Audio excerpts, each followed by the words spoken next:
Good morning to all. பிரம்ம முகூர்த்தத்தோட 5th டே இது. காலையில் நேற்று நைட்டு எல்லா வேலையும் முடிச்சுட்டேன் நான். பட் வீடை மட்டும் துடைக்கலை. சரி நாளைக்கா துடைச்சிக்கலான்னு விட்டுட்டேன். சரி வீடு துடைக்கும் போது கல்லுப்பு கொஞ்சமாக மஞ்சள் போட்டு துடைக்கலான்ட்டு இது பண்ணேன். ஏன்னா எனக்கு எங்கள் ஹஸ்பண்டுக்கும் நிறைய சண்டை வருது. மனசு ரொம்ப கஷ்டமாக இருக்குது. என்ன காரணம்னு தெரியல. சரி கண்டிஸ்டியாக கூட இருக்கலாம் அப்படின்றதுக்காக இது நான் இந்த மாதிரி போட்டு துடைச்சிக்கலாம் அப்படின்னு சொல்லிட்டு துடைச்சிட்டேன். அதுக்கப்புறம் உருளையிலையும் வெளியே பூ வச்சுட்டேன்.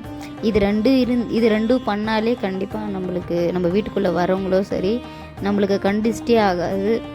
போட்டிருக்கேன், இதுக்கப்புறம் ஆகாதுன்னு நினைக்கிறேன். ஓகே, அதுக்கப்புறமா எல்லா விளக்குக்குமே எண்ணெய் ஊற்றி திரி போட்டுட்டு வெளியே இருந்து விளக்கு ஏற்றிட்டு வந்துட்டேன் உள்ளார நான். அதுக்கப்புறம் பூஜையும் பண்ணி முடிச்சுட்டேன்.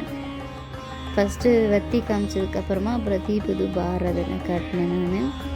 இந்த மாதிரி பூஜை பண்ணுறப்ப மட்டும்தான் ரொம்ப ஹாப்பியாக இருக்குது. மனசுக்கு என்ன கஷ்டம் இருந்தாலும் அது தெரிய மாட்டேங்குது. அதுக்காகவே நான் சீக்கிரமாக எழுந்திருக்கிறேன். எனக்கு இது வேணும் அது வேணுன்றதை விட மனசு கொஞ்சம் நிம்மதியாக இருக்கணும், அது போதும். அதுக்காகவே கடவுள்கிட்ட வேண்டிகிட்டு இருக்கேன் நான்.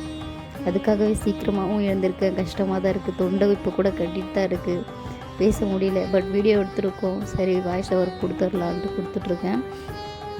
5th டேவுக்கான பிரம்ம முகூர்த்த பூஜை நல்லபடியாக கம்ப்ளீட் பண்ணிட்டேன். ஓகே, இதோட இந்த ஷார்ட்ஸ் முடிய போகுது. நெக்ஸ்ட் ஷார்ட்ஸில் பார்க்கலாம். ஓகே, பாய்.